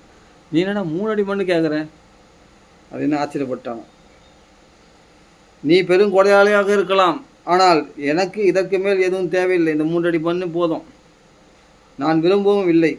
உண்மை அறிந்த அறிவாளி தனக்கு எது வேண்டுமோ எவ்வளவு வேண்டுமோ அவ்வளவுதான் யாசகமாக கேட்டு பெற வேண்டும். அப்பொழுதுதான் யாசகம் வாங்கும் பாவத்திலிருந்து அவன் தப்ப முடியும். அதிகத்துக்கு வாங்கக்கூடாது. அத்தியாவசிய தேவைக்கு என்னமோ அதுதான் வாங்கணும். பலி சக்கரவர்த்தி பதில் கூறுகிறான், அந்தன குழந்தையே, அறிவு முதிர்ந்த பெரியோர்கள் போல் பேசும் உனது. ஆனால் பார்த்தா 90 கிழமை மாதிரி 90 வயசு கிழமை மாதிரி எல்லாத்தையும் பேசினேன், என் பரம்பரை பற்றியே புகழ்ந்து பேசினேன். ஆனால் பார்த்தா அல்ப புத்தியாக இருக்க உனக்கு. நீ சரியான ஏமாளியாக இருக்க. நீ புத்தியில் தாழ்ந்தவனாக இருக்கிறேன். அல்பத்தை கேட்குறிய, அல்பத்தை யாசிக்கிறேன். 3 அடி மண்ணுன்னு ஒரு யாசகமா அப்படின்ட்டு ஆச்சரியப்படுற. முதிர்ந்த பெரியோர்கள் போல் பேசுகிற நீ 90 வயசு கிழமை மாதிரி பேசுகிறேன். ஆனால் உனக்கு இன்னும் குழந்தை புத்தி மாறவில்லையே. இன்னும் நீ குழந்தையாகவே இருப்பதால் உனக்கு என்ன நன்மைன்னு கூட உனக்கு தெரியல. போய் உங்கள் அப்பா வாங்கிட்டுன்னு அப்போ அவங்க வந்து இப்போ கேட்டு வாங்கிப்பாங்க. உனக்கு சரியாக கேட்க தெரியல உனக்கு அப்படின்றாங்க. நீ குழந்தையாக இருப்பதால் நன்மை எது தீமை எது என்பதை உள்ளபடி நீ அறியவில்லை. நீ குழந்தை போல் தோற்றமளித்தாலும் ஆனால் அறிஞர்களின் அறிவு கொண்டவன்.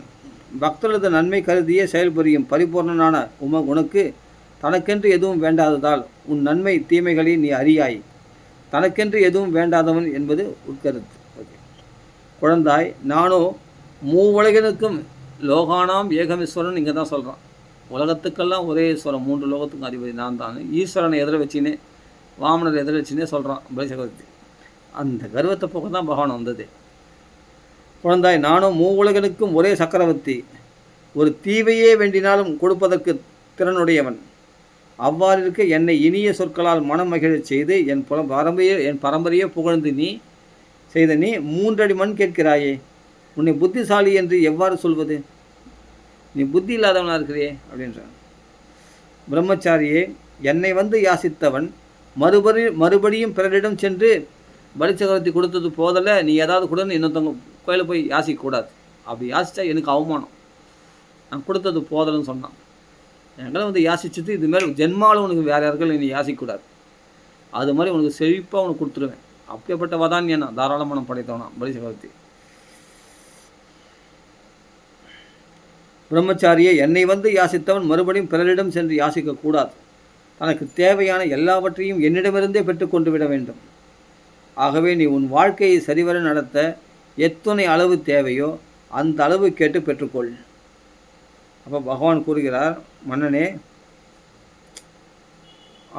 சொல்கிறார், மன்னனே, புலன்களை தன்வயப்படுத்தி மகிழ்ச்சி கொள்ளாதவனை உலகங்களிலும் உள்ள விரும்பப்படும் பொருள்கள் அனைத்தும் ஒழுங்கு சேர்ந்தாலும் மனநிறைவு கொள்ள செய்ய முடியாது.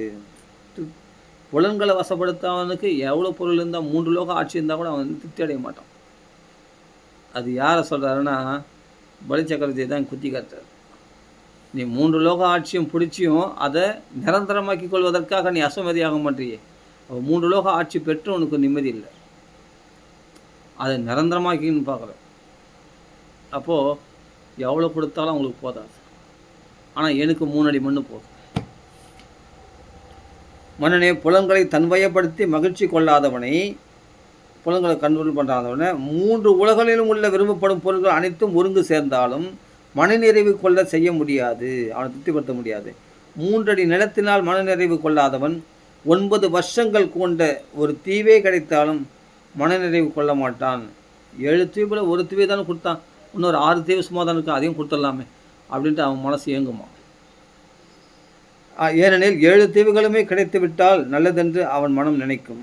அதான் வேடனின் மகனான பிருது, கயன் முதலிய மன்னர்கள் 7 தீவுகளுக்கும் அரசர்களாக விளங்கினார்கள். ஆனால் அவர்களும் அவ்வளவு செல்வமும் போக சாமக்கிரியைகளும் பெற்றிருந்த போதிலும் ஆசையின் எல்லையை அடைய முடியவில்லை என்று நாங்கள் கேள்விப்பட்டிருக்கிறோம்.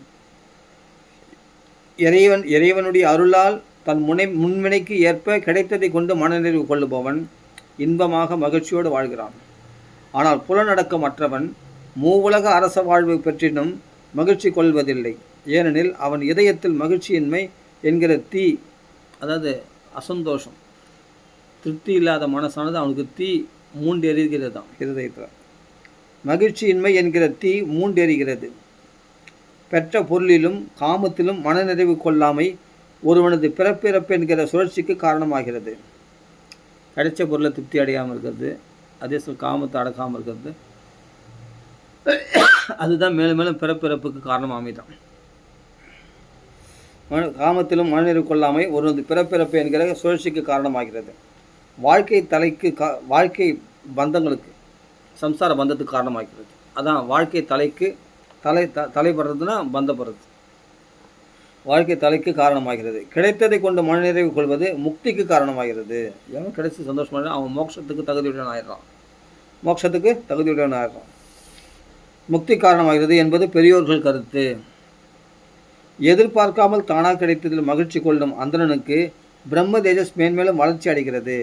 அவனோ மனமகிழ்ச்சி கொள்ளாதவனாக இருப்பின் அவனது பிரம்ம தேஜஸ் நீர்பட்ட தீ போல தண்ணியால் ஊற்றின நெருப்பு அணிஞ்சு போகிற மாதிரி அவனுக்கு பிரம்ம தேஜஸ் அணிந்து போய்கிறது, அவனுக்கு பிரம்ம தேஜஸ் அழிந்து போய் விடுகிறது அப்படின்னு சொல்கிறார்.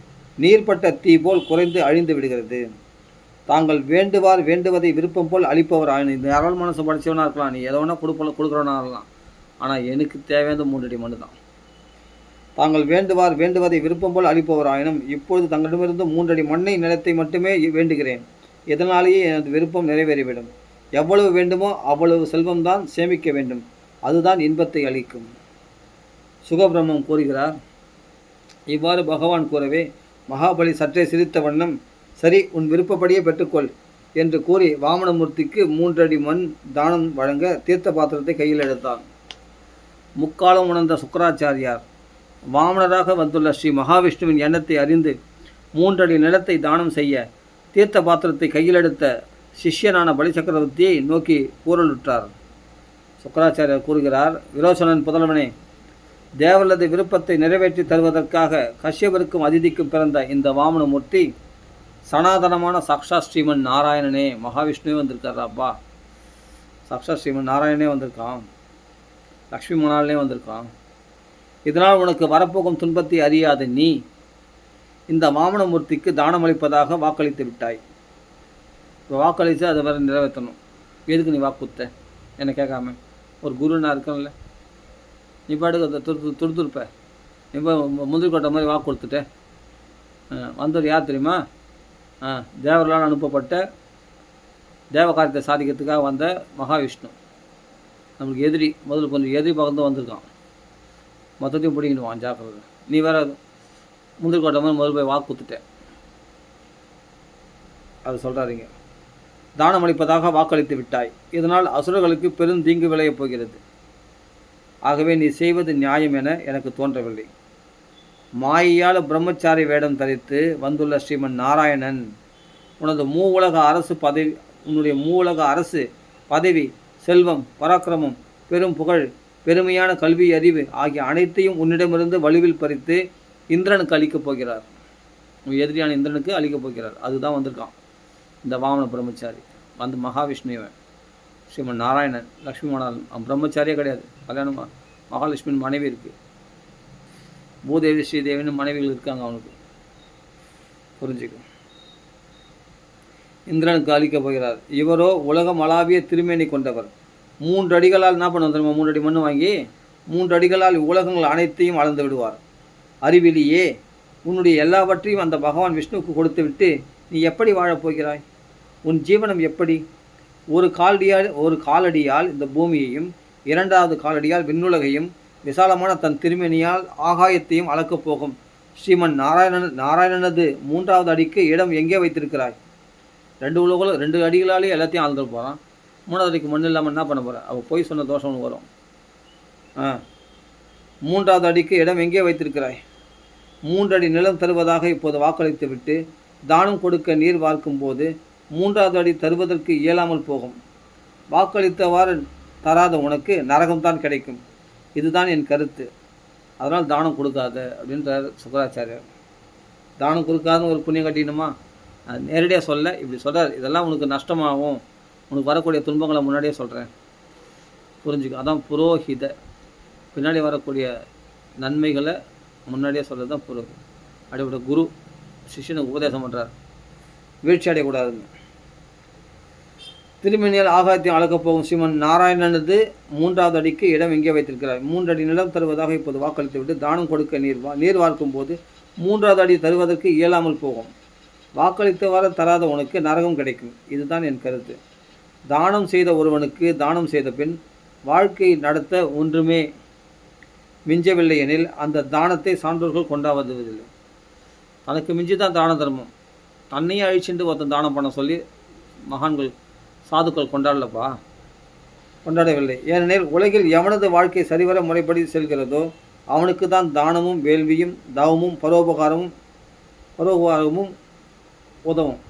எவனொருவன் தான் ஈட்டிய செல்வத்தை தர்மத்திற்கு, புகழுக்கு, செல்வத்தை மேன்மேலும் பெருக்குவதற்கு, தினசரி வாழ்க்கை நடத்துவதற்கு, உற்றார் சுற்றத்தாருக்கு என 5 பாகங்களாக பிரித்து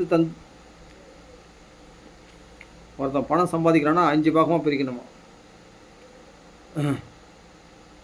அதாவது அவனுக்கு தான் தானமும் வேள்வியும் தவமும் பரோபகாரமும். எவனொருவன் தான் ஈட்டிய செல்வத்தை தர்மத்திற்கு, புகழுக்கு, செல்வத்தை மேன்மேலும் பெருக்குவதற்கு, தினசரி வாழ்க்கை நடத்துவதற்கு, உற்றார் சுற்றத்தாருக்கு என 5 பாகங்களாக பிரித்து தந்து வாழ்கிறானோ அவனே இம்மையிலும் மறுமையிலும் இன்பமாக வாழ்வான். இதுதான் தர்மம். வருமானத்தை 5 பாகமாக பிரித்து அது ஒரு பாகம் தான் தானம் கொடுக்கணும். மற்ற 4 பாகங்களை புகழை சம்பாதித்து நம்ம எதிர்காலத்து தேவைக்கோ எல்லாத்தையும் எடுத்து வைக்குது. இப்படி தான் அந்த பணத்தை பயன்படுத்தணும். அதான் தர்மம் அப்படின்னு சொல்கிறார். அவன் தான் இம்மையிலும் மறுமையிலும் இன்பமாக வாழ்வான். அசுரகுல திலகமே, அப்படி நான் தராமல் போனால் நான் வாக்களித்தது பொய்த்து விடுமே என நீ எண்ணினால் இது பற்றி ரிக்வேத மந்திரங்களில் கூறப்பட்டதை உனக்கு சொல்கிறேன் கேள். யாருக்காவது எதையாவது தருவதாக வாக்களித்ததை அப்படியே ஒத்துக்கொள்வதே சத்தியமாகும். அது இல்லை, நான் வாக்களிக்கவில்லையே என்று கூறினால் அது பொய்யாகும். இவ்வுடல் ஒரு மரம், அதன் பூவும் பழமும் சத்தியமே என்று வேதத்தில் கூறப்படுகிறது. மரமே இல்லை எனில் பூவேது பழமேது? ஏனெனில் இல்லை எனல் அந்த பொருளை பிறருக்கு தராதிருத்தல், அதாவது தாம் சேமித்ததை தனக்கே என்று பதுக்கி வைத்துக் கொள்ளுதல். இதுவே உடலாகிய மரத்திற்கு ஆணிவேர். ஆணிவேர் பிடுங்கப்பட்டால் அந்த மரம் வெகு விரைவில் காய்ந்து உலர்ந்து விழுந்து விடுகிறது.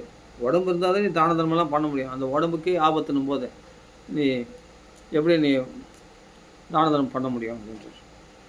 ஆணிவேர் பிடுங்கப்பட்டால் அந்த மரம் வெகு விரைவில் காய்ந்து உலர்ந்து விழுந்து விடுகிறது. அதுபோலத்தான் தானம் தருவதிலும் இல்லை என்று ஒத்துக்கொள்ளாமல் இருந்தால் வாழ்க்கையே காய்ந்து உலர்ந்துவிடும்.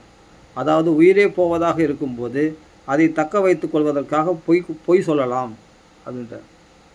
சரி, ஆகட்டும் தருகிறேன் என்கிற சொற்கள் செல்வத்தை வெகு தொலைவிற்கு இட்டு செல்கின்றன. சரி, ஆகட்டும் தருகிறேன் என்கிற சொற்கள்